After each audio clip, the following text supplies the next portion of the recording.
from something you forgot along the way, stories of wisdom and learning. And today's story is number 21, Gaining a Little, Losing a Lot. How a farmer lost his cow. A farmer hurried along a mountain path at dusk, leading a great cow.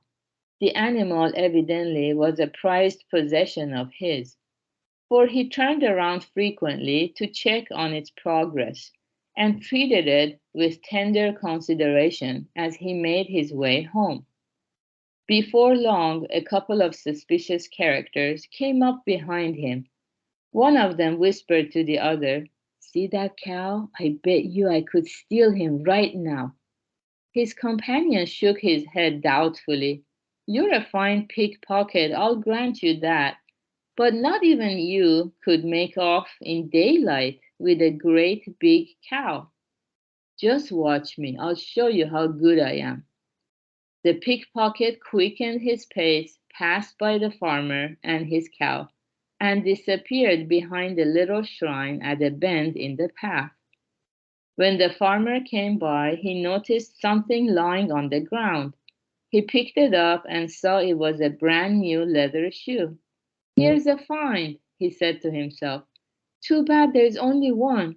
No good without the mate." He tossed it aside and went on his way. Soon he spied something else lying in the path and picked it up. Sure enough, it was the other shoe.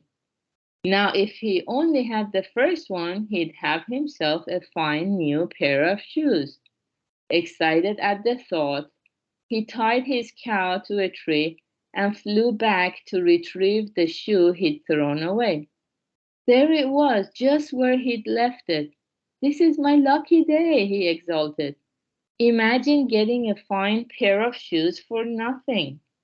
He went back full of joy, only to find his precious cow vanished without a trace. All too many people are like him, so distracted by desire for immediate gain that they end up losing what is most important of all. Okay, very good.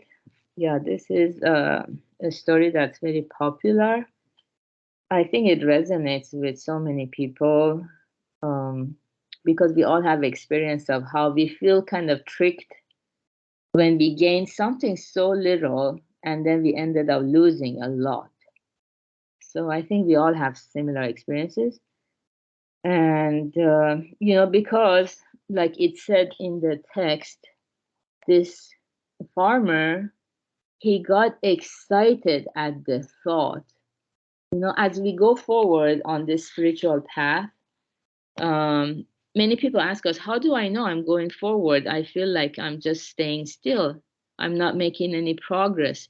Well, actually, one way we can tell that we are going forward is you begin to see the movement of your thoughts more and more readily and clearly. Things that we couldn't see, thoughts that we were not aware of, come to our attention. We see the mind's movement, which is very actually difficult. Most people don't see that because they're so busy looking outwardly.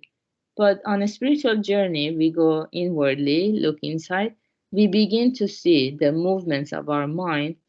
So just it said in the text, excited at the thought that, wow, I can have a brand new pair of leather shoes for nothing, for free. Because we are made of desires from day to night, constantly these thoughts that cross the mind make us feel excited about something. Oh, once I have this, I would be so better off. And then we we get carried away because desires, it tastes very sweet once we fulfill a desire. Like, after you eat a very delicious meal, of course it's very satisfying and we need that to go on. Life is very hard, so we need that, no denying that. But if you're not aware, we can easily get carried away. And then, okay, I want a better food and fancier one and more expensive one, more delicate one. And then we are kind of maybe driving like who knows how many miles to get there. And Right now, the weather is so bad, the blizzard and everything, and many people might get stranded and they start thinking, was it really worth it?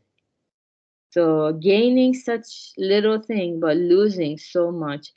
And also, another thing, the beauty of these stories is that every time we read it, something different jumps at us and speaks to us. Today, what jumped at me was that this farmer, because he valued his cow so much, how do we know that? Because the farmer kept turning around frequently to check on the progress of the cow and treated it with tender consideration as he made his way home. And today I felt like this might be symbolic of how, for us or for most people, what we cherish is not a cow anymore. We live in a modern society.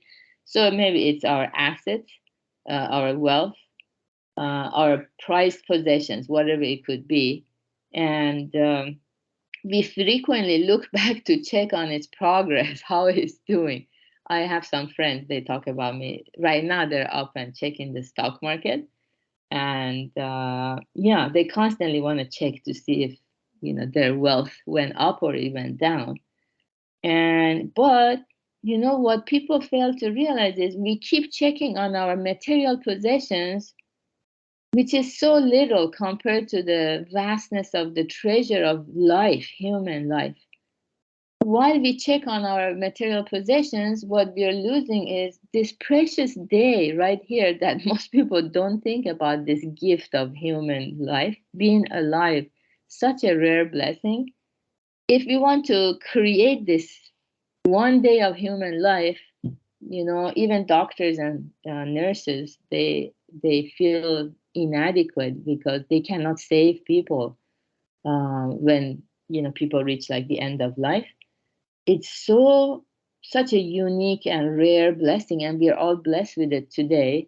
We have it. And yeah, so by putting more emphasis on material gain, maybe we lose a lot about our intangible assets. So that's what jumped at me today.